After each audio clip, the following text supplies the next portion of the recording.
Your typical morning consists of waking up, eating breakfast, and then driving to school.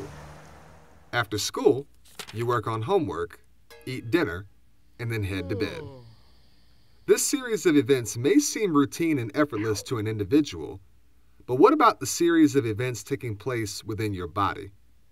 Believe it or not, there are more processes going on inside your body than outside of it. In fact, a protein is a molecule that enables these processes, or chemical reactions, to take place. You may be thinking, there is no way a simple protein plays such an important role. But alas, proteins are involved in nearly every dynamic process of life. Before we move into the mechanics of a protein, let's define some terms that you will need to know.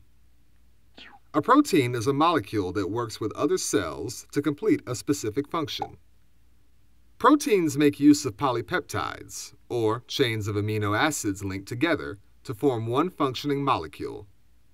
The human body has hundreds of thousands of proteins, all with their specific functions. Proteins can be viewed as workhorses because they perform chemical processes essential to life's functioning. We can categorize proteins into 8 types of groups. Enzymatic proteins accelerate chemical reactions.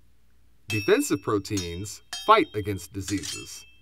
Storage proteins stockpile amino acids for the body. Transport proteins carry substances to cells. Hormonal proteins coordinate activities within an organism. Receptor proteins respond to chemical signals outside the cell. Contractile proteins are the force generator responsible for muscle movement. And finally, structural proteins hold the connective framework of your muscles, bones, tendons, skin, cartilage, and other tissues together. Despite all this diversity, proteins experience 4 levels of structuring. The first level is known as the primary structure and consists of an amino acid sequence. Think of the protein's primary structure like a very long word, such as anti-disestablishmentarianism. The letters represent amino acids, and in order to understand the word, it has to be spelled correctly.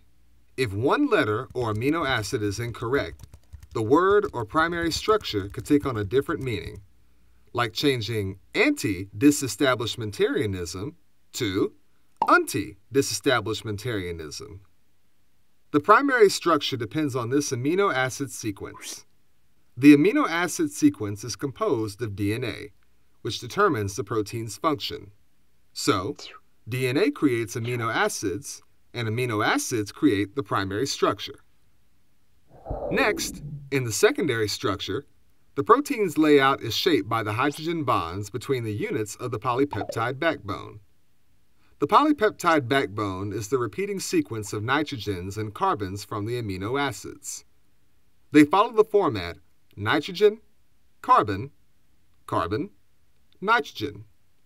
As a result of the hydrogen bonding, the secondary structure can form one of 2 shapes. The first is a coil figure, known as an alpha helix, held together by hydrogen bonds on every 4th amino acid. The alternative secondary structure is the beta-pleated sheet. This formation occurs when 2 or more strands of the polypeptide chain lay side by side. The next structure is the tertiary structure. This 3-dimensional polypeptide can literally fold due to the interactions between the side chains of amino acids, thus identifying the protein as a tertiary fold. All amino acids contain an essential link called the R group. This R group, also known as a side chain, is a group of atoms attached to the amino acid's center carbon. The side chains of amino acids hold and shape the tertiary structure through hydrophobic interactions.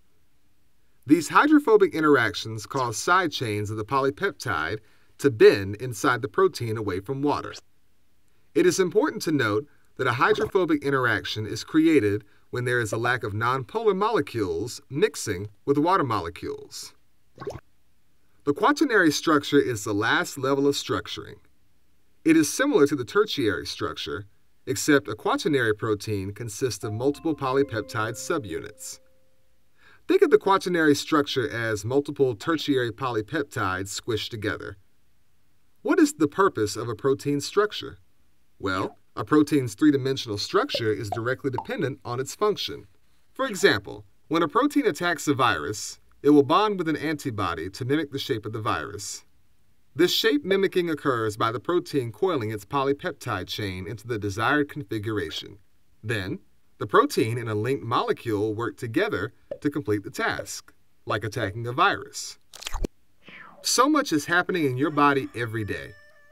Proteins are folding and coiling to form with other molecules in order to keep your body functioning.